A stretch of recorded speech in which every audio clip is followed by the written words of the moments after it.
Hi everyone, Crista Cowan here with another episode of The Barefoot Genealogist. Today we are talking about looking at our family trees in a different way. This last week on Facebook, J. Paul Hawthorne, who is a genealogist from San Diego, put out a spreadsheet, just a simple little Excel spreadsheet that allowed people to put the birth locations of their ancestors in kind of a pedigree format. And I was amazed at how quickly that caught on and how many professional genealogists undertook the exercise.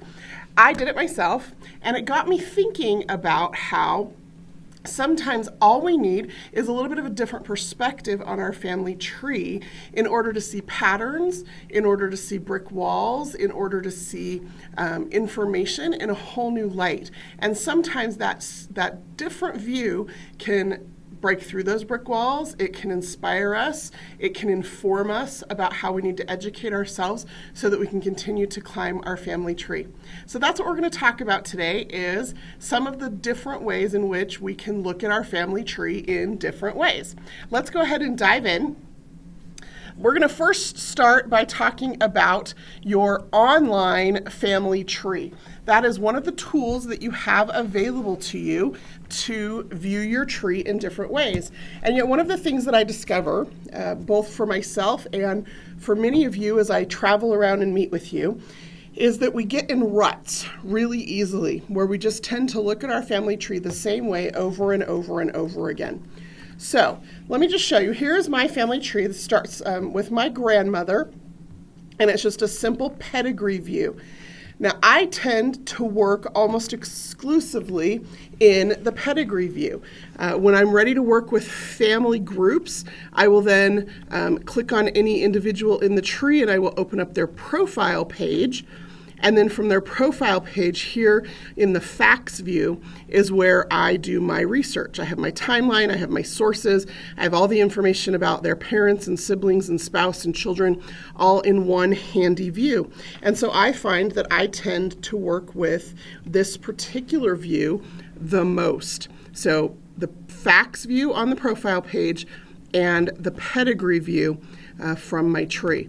Now, of course, there are different ways to view my family history. One of them is the Life Story tab. This is something that was introduced with the new Ancestry back in December. When everyone was switched over to that. And I don't use it a lot, but I find that every once in a while it's useful to come in here and to just read through the narratives that have been automatically created from the data that I have entered into the facts view.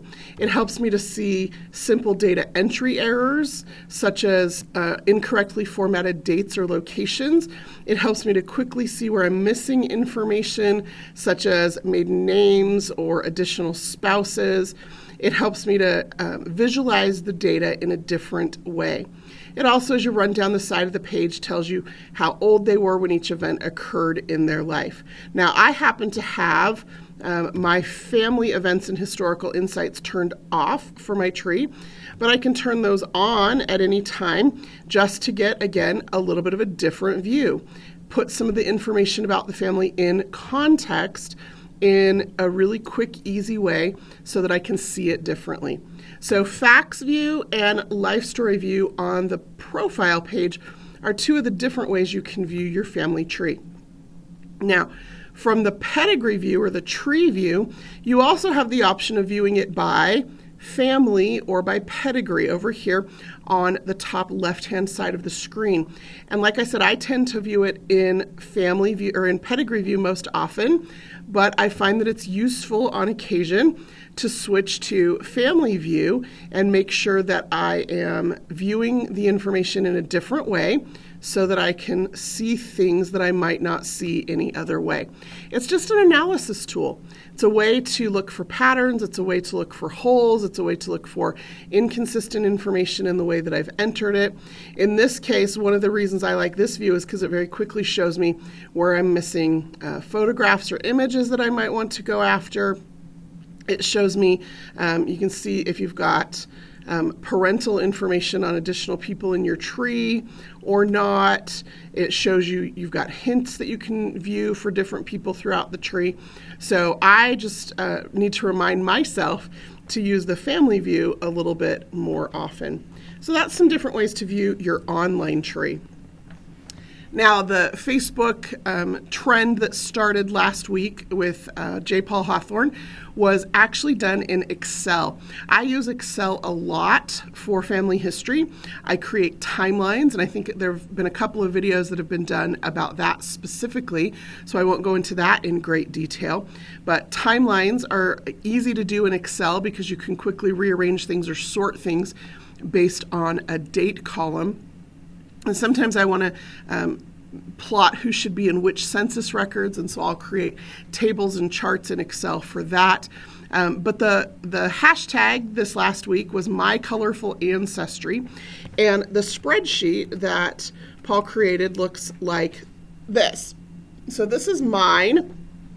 Basically what we've done is Paul has created this spreadsheet that mimics a pedigree chart. So you've got yourself, your parents, your grandparents, your great-grandparents, and your great-great-grandparents. And basically the task was to go through and enter the birth locations for each of these people, and then to go through and color code it so that all common birth locations were the same color. So you can see here, I was born in Utah, so were this set of great-grandparents and great-great-grandparents. My parents were born in California, as was my dad's father. My mom's parents and her ancestors were born in Arkansas, and you can see I had to come up with several different colors. Now, some of the charts I saw had only 1 or 2 or 3 colors. Some of them, I think the record I heard was 23 colors. I may have been mistaken on that. Anyway, so here's the easy way that this spreadsheet works, and I'll include a link to this in the YouTube video. But basically what you do is when you get the spreadsheet, you highlight the whole thing, and you come up here to your colorizing tools, and you just say no fill. And so that blanks it out. And then you go through each of these cells here, and you put your birth location and your parents and your grandparents and so on. And then when you're ready to colorize it, you just highlight the cell you're interested in or put the cursor in the cell you're interested in, and you come up here and you select a color. And it doesn't have to be complicated. You can decide what color palette, you can decide which colors go for which places. There was no template for that, and so my California may be blue and your California may be red, and that's fine. The important thing is just to make sure that all similar locations are the same color. Now, the purpose of all of this is so that you can see your family history in a different light. This is a really fascinating view to me because it helps me to see patterns.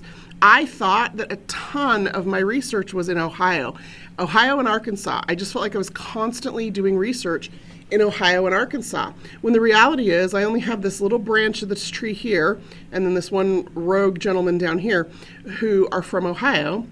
There is quite a bit of Arkansas, so that makes sense. But what this tells me is that maybe I need to learn a little bit more about doing research in Indiana or Tennessee or Illinois or Georgia, because those are other places where my family is from. And if I was to extend this another generation, I might see even some additional patterns. So one of the purposes of this, as I said, is to help you visualize your data differently, your family tree in a different way. But the purpose of that is so that you can look for patterns, look for information, think about some of those brick walls in a different light. So that's how the spreadsheet functions. In this case, it's brick walls. The hashtag for that spreadsheet, if you want to post your own on Facebook or Instagram or Twitter, is hashtag MyColorfulAncestry. And if you go to any of those social media locations, Facebook, Twitter, or Instagram, and you just do a search for that hashtag, you'll see all of the different charts that have been posted from other people about their particular ancestry. You'll also see that some people have expanded the tree and you can get access to those spreadsheets. Some people have changed the rules. So the original posting was just about birth dates, but there are other things that we can do, and we'll talk about those here in just a minute. Another really great way to view your family tree in a different way is genealogy software. So Ancestry has your tree available online, and you can build that and keep that there. But I would also strongly encourage you to have some kind of a desktop genealogy software. So currently, Family Tree Maker is the only software that syncs with your online tree. So you don't have to do double data entry. Whatever you enter in one place or the other, when you sync, it all keeps it together. By the end of the year, Roots Magic has announced that they will also be able to keep your offline tree and your online tree compatible. So you can use one of those two, or you can use a software of your choosing. A tree sync capability with Ancestry didn't exist until 2012, and so before that I was doing double data entry on a fairly regular basis. It's not a bad thing. It actually, again, helps me see my family tree in a different way. As I'm manually entering that information, it makes me more conscious. Something about typing that information in translates that somehow, that muscle memory into brain memory, and so you can ask me about just about anybody in my family tree and I'll know something about them or where they go, because I've done the data entry of all of that information. I haven't just copied or transferred it over. So you decide how you want to function with your genealogy software, but I would encourage you to get it, because one of the things that genealogy software allows you to do is create reports. So I have this huge family tree, 69,000 people in it. I've been doing this for hours and hours a day for a really long time, and I inherited some information from some family members who were very diligent about family history. So I have this huge database, and sometimes I just want to see, everybody in my database that served in a military conflict, or everybody in my database. This particular report that you're looking at here is a list of all 186 individuals in my direct ancestry. That's kind of a redundant phrase, but it's my pedigree, right? So it's not aunts and uncles or cousins who have been identified as common ancestors based on DNA testing. So people that I've either intentionally tested or that I found through the Ancestry DNA testing, I actually go through, and on each of these people, I mark the common ancestor, and then I mark the trail from that common ancestor down to the DNA match, and then from that common ancestor down to myself. And so here are the 186 people in my ancestry for whom we have identified common descendancy through DNA testing. And so I can go through this list really quickly, and again, it helps me to visualize my family history in a different way. Now, there are filtering options in most software programs that allow you to filter things in on any number of criteria if you've added that information to your database. So, for example, I can come in here and I can say I want to see a list of every single person in my tree where the birth date is before 1700. And then, I can run that report. Now, my database is pretty large, so it's going to take a second. There we go. 753 people in my family tree who were born before 1700. Now, I could further filter that and say, really I'm interested only in people who were living in Virginia before 1700. And then that gives me a really focused list of people to start to work on. It lets me know if I have more research to do. I can quickly skim through this list and see, well, I'm missing, looks like first names for some of these individuals. I'm missing last names for some of these individuals. I'm missing locations and specific dates and places. And so I might want to use this as a way to focus my research, or to recognize that I need to learn something new that will help me expand my research. Or maybe it's just so that I can look for a professional genealogist As a professional genealogist, I have been known to hire other professional genealogists because nobody knows everything. And I am not an expert in a lot of different things. I am an expert in a few things, but there are a lot of different time periods and locations for which I just know very, very little about what records are available. And so maybe I can use this as a way to identify, I need somebody who is an expert in Virginia research prior to 1700. And that gives me a really tight focus to look for. So a lot of different things you can do with your genealogy software. Genealogy software also allows you to view your tree in a pedigree view or in a family view. It allows you to look at people in context of their relationships, and all of that is going to be useful to do. Now, I mentioned that we did that spreadsheet, that Excel spreadsheet by birthplace. Let me just tell you that there are some other demographics that you might be interested in charting for your family, either through a report, a filtered report, or through this spreadsheet idea. One of the things I've seen is people charting their ancestry by religion. That helps you understand, again, what else you need to learn or where else you need to be looking for records. So I could go through, again, this spreadsheet. I could just blank out the colors. So you highlight it and come up here and say no fill. And then I could clear all these fields. And now I can just go through and I can start to chart the religions of my ancestors. I can go through and I can say, he was Lutheran and she was LDS. And he actually wasn't very religious as far as I know. She was Southern Baptist. And then I could do the next generation. And maybe I won't know some things. Maybe some of those will be blank holes that I need to fill in or do more research on. But if I know that, the parents were Presbyterian and the son was Lutheran, I at least have a few clues about where to look. Now, if I know that he married a Lutheran woman, that may tell me that, well, he's probably Presbyterian and maybe he converted when he got married, or, maybe he was not religious. But religion, for our ancestors, most of them, it was something that was important. And it was important enough also that it's where a lot of genealogically useful records were created.